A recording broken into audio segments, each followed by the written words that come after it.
Dealing with derailers. Throw them off the cliff. Yeah. Off the Tarpian Pretty rock. much. Part 1. Using a classic old Arabic setting. Everyone's from 5th edition, so they've never even heard of the setting. They generally find it to be enjoyable so far, if a bit Islamophobic. Somehow, even though it's a tribute to the Middle East. Spend the first week introducing them to the setting with some travelling and random encounters. They finally get to their first major city, Ghana. They hear rumour about a pearl diver who disappeared recently in the Great Bay, supposed to lead into a huge adventure where they find out the pearl diver found a genie lamp and started his own island kingdom. Then they had to depose him to keep him from conquering Ghana, and then the entire Great Bay region. They continue to ignore the rumour, hints, and literal NPCs telling them up front about random island nation. Nah, we're more interested in dealing with the gangs inhabiting the back alleys. Decide to concede and give them a few free sessions. Alright, now that you've dealt with the street thugs, you hear one of Ghana's naval vessels has been sunk by an enemy fleet just off the coast. Oh wow, is it a hookah bar? Continue to ignore the quest I spent half a month devising. They continue pushing for random city encounters. I bite my tongue. I let them continue to push further and further, ignoring all of my obvious cues, every session. I let them indulge in the politics of the city. They become wealthy, even lords at one point. Name them watchful protectors of the city, by the Sultan himself. Fast forward 1 month later. During the celebrations of your newly anointed status by the Sultan, a rain of rocks, catapulted over the city walls, begins wreaking havoc on the buildings. PCs have no idea what's going on. It seems a strange enemy army has begun besiegement of Ghana. PCs spend the next couple of hours trying to fight them off, like it's Lord of the Rings or something, unaware the big bad is powered by the magic of a djinn. The city is taken and the party is caught. They think they can diplomatically resolve the situation. Demand to speak with the leader. Leader finds out the Sultan anointed them watchful protectors of Ghana. Orders them to be executed. They think this is all some sort of adventure hook. Some of them even act sassy and spout one-liners, right up to the point where they're on display in front of a large crowd, bound and disarmed. Everyone goes morbidly quiet when I describe how they are each beheaded in sequence. Angry and hissing complaints begin to roar in over the microphones. Begin to just speak over them anyway. Well, that was Al-Qaeda. Unfortunately, you all ignored the much larger threat of the Jinn and his master, at the peril of your own lives. Now Ghana is under his control, and with it, he will easily expand further inland. Thanks for playing. Click, end session. Sever all ties immediately with the players, and nothing of value is lost. F you if you derail stories. I'm not your effing chair jockey who sits there to let you jerk off into your character sheet all day. Honestly, normally, I don't know, I think you did a good job. I think you did a good job, okay. But honestly, I think, whenever there is a city involved, players do tend to slack off and go for a little bit of a jaunt around the city. This is what annoys me. I feel like sometimes you have to go to a city from time to time, but it's so easy to get bogged down and just be like, oh, I gotta do this, oh, I gotta do that, and then it can go on for like 3 or 4 sessions, and you really haven't achieved anything.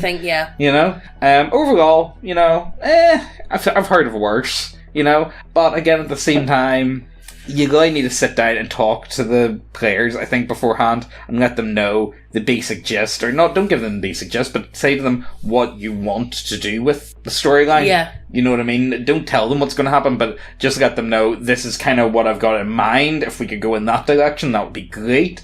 At least to be fair, was he passive-aggressive? He did kill the characters, and then yes, that's passive-aggressive. That's kind of passive-aggressive, and normally I'd be like, guys... But he seemed alright up until that point, as in, passive-aggressive wise, but I can understand why he done it. Yeah, I completely get behind why he did it. I'm not going to be a DM and sit at a table every session just for you to run about a city and do shit. Well, it depends, if they're having fun. No, but it's every session, it seems to me. Yeah, they've got no interest in anything else. Yeah. Assuming this thread isn't bait. 1. If your plot hook is supposed to be the main story of the campaign, tell your players in session 0, or before you even recruit them. Yeah, as we said, that is important. Yeah. Let's be serious, it is. Number 2. If your stupid plot hook is on a campaign-ending timer, then just outright say, this thing's going to take over and kill you all, instead of jerking off and hoping they figure it out. Again, players are really stupid. You know what this is? It's like women that expect you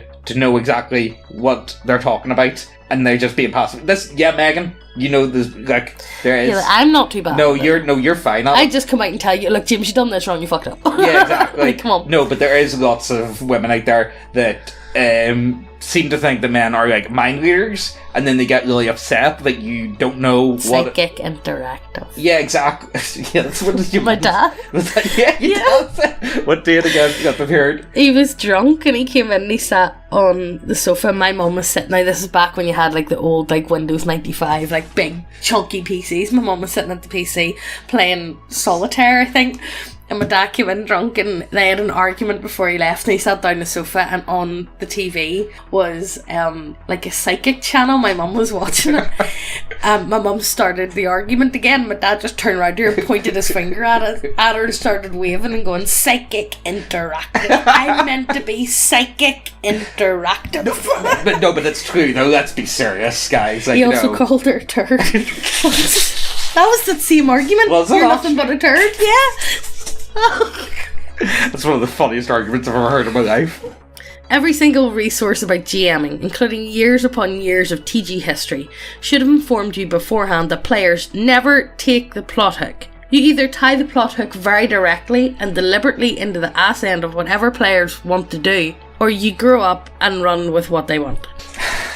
Yeah, it's hard. It's hard to get them to actually. Again, it's like wrangling sheep. You know what it is. Like, it's like wrangling sheep with a chihuahua. But how is this presented? Honestly, like, okay, the story's about a fisherman going missing. There's a lot of interesting stuff going on in the city. I'd rather do that. What's this? He's gone missing. There's some like island way out there. But you automatically know it is a plot hook. Yeah, you should really be going for it. Yeah, you really should be, especially if it keeps coming up if again. If it comes from a PC and if it comes from the DM, it's like, oh, this man like went missing. Like maybe look. Maybe reward them something better. Maybe make it something that they're actually like. You know what's their goals? What's their plans? They want to win honors, obviously. Like, you know, they wanted to get like, you know, awarded by all that type of stuff. That seems to be what they're interested in. So work with that then. Yeah. You know, say, oh, you know what? Maybe instead of a fisherman, maybe he's a crowned prince or something like that. You can maybe make them somewhat more important and work with that. I don't know. Maybe just something to think about. Hey guys. Do you like models in your tabletop role-playing games? 'Cause we do too. Do you like having big bitty waifus on your table? 'Cause we do too. We got human biddies, we got lizard biddies, we got orc biddies, oni biddies, cat bussies. We've got everything you want at neckbeardia.co.uk. Check the links down below, it helps us out a lot. Sorry for interrupting the video, let's get on with the story. But last week's winner was this guy. Well done! Yay! Round of applause. Everybody stands up and claps. But enough of that. Let's get back to the video. Tell my players they're at a dungeon and orcs are attacking. They argue and say they wanted to go somewhere else. I yell at them and say this is the adventure I prepared. They tell me they never would have played if they had known I was railroading them. I say, look, I made this cool adventure so you can tackle in any way you want, but you at least have to play through the adventure anyhow. They tell me I'm a shitty DM. I told them I'm trying to be better, but they would be free to DM if they think they're so good. One of them says, sure, roll up a character OP. We're going sandboxing. It's actually more fun than my adventure I had planned. Tell them they're permanent DM, and they're like, okay, all's well that ends well. Yeah, well there you go then. Well, you know, why not make the most of it? You know, the problem is I've got the same problem myself. So you guys know I'm really into work at the minute, and we've got I know, but I've got a few games going, but I don't have the time. I'm not interested in doing a campaign per se. What I'm interested in doing is just doing like a load of like semi-connected one-shots. One-shots, yeah. Kind of, with a vague story connected, but it's more just reasons to put them in these weird and interesting dungeons for the, you know what I mean? Does that make any sense? I just want to mess about with I find some adventures online. I thought they were really interesting. That would be really cool. Like, I'm not really wanting to do anything else than that. I just kind of want to play about with the system and, you know, change about some pre-existing modules and make with them what I will. You know what I mean? Just to mess about with. Yeah. And I'm not really interested in connecting them very much, and that's kind of what I'm doing. So I'm like guys, we're going there, and that's that. You know what I mean? And then, but they know that's what the plan is. They know that it's going to be loosely connected. They know that we're just kind of stitching stuff together, and they're down with that. You know, they're not going to argue with it because, like, guys, I've got a young child. And I'm really fucking busy. Yeah. I don't have time to be a proper DM. I'm a DM light. Okay, guys, that's the best I can do. Prepare a short dungeon for co-workers that have never played before. Dungeon is 5 rooms long and has various puzzle bats to see what they're like. One player keeps trying to convince NPC to give him better items. You. He's the only player with any experience. NPC rejects him. Proceeds to not participate at all with the objectives. Turns out he was coaching new players the whole time and letting them get a feel for the game. I made the dungeon too long for the amount of time we had. Moved to another state the next week. Oh. Well, that's just a bummer than anything. Yeah, it's just a bummer. It's not really derailing. That's not even a story per se. Yeah. That's just like... That's kind of just a sad situation, if I be honest with you. Okay, look, this thread's really short, but I'm interested in the idea and the concept, so let's just make it up ourselves, like actual like YouTubers, will we? Yeah. Okay, what's the core issue when it comes to dErAiLiNg? The amount of time the DM has spent preparing for the game. So what do we do? How do we fix this? Do we just give them the illusion of choice then? Like, you know, as I say, you've prepared a session. Let's say we're going to go to kill a troll this week. The players don't know you're going to kill a troll, but you're going to make sure that they fight a troll. Mm-hmm. So if you just give them the illusion of choice, what's the difference? But that requires being a good DM. Well, I suppose, yeah. That's, the difference here. Well, what are we doing here then? Your only hope is to actually just get good. Get good scrub. If you've got bad players, if you're a bad DM, if you're bad at organising anything. Because, as we said, like, players as a whole are mostly just completely stupid. Yeah, let's be serious. And you literally need to put a lead on them and lead them to where they need to go, or if not, they just scatter. And this is the problem. This is why I feel like a lot of the times DMs actually do end up having DM player characters. Mm-hmm. To try and wrangle them? I feel like that's what they're mostly being tried to be used for, but then it turns into weird power fantasy stuff, and then it's just it's not a good experience for anyone. Yeah, it's if there's one instant way to ruin a campaign's DM player character. Mm-hmm. Okay, replace DM character with DM pet or player pets. Just Boblin the Goblin, you know what I mean? Boblin the Goblin, yeah. Yeah, you want, you know what I mean? Get someone that just joins along, tags along. It's like, oh, you know what? You're very sweet. You come with us. Yeah. You know, that type of mentality. Or honestly, town criers. Yeah. Oh, yeah, town crier would be great. Just have town criers. Like, okay, what's the news this week? Yeah. You know what I mean? Oh. Or like newspaper boys, you know. Roll up, read all about it. Have any of you guys tried this? Would a newspaper be great for DM notes? So, like, say, DM's writing a load of notes, just give them to the players afterwards and be like, yeah, that was or one of the players writes it up, you know what I mean? Yeah. To keep track of the storyline. Yeah. So you're telling it through the newspaper, if that makes sense. Just get like a basic template of like the front page of a newspaper. Yeah. Just write bits I think that'll be actually kind of fun. Actually, I would actually genuinely enjoy doing that, I think. Like random adventurer stuck his hand up a goose's ass as well. Yeah, sounds about right. Okay, so how do we deal with this? So from a DM perspective, illusion of choice. Best way to go about it. They think that we're going to go off and do this. What the real thing is, don't let them see the tracks.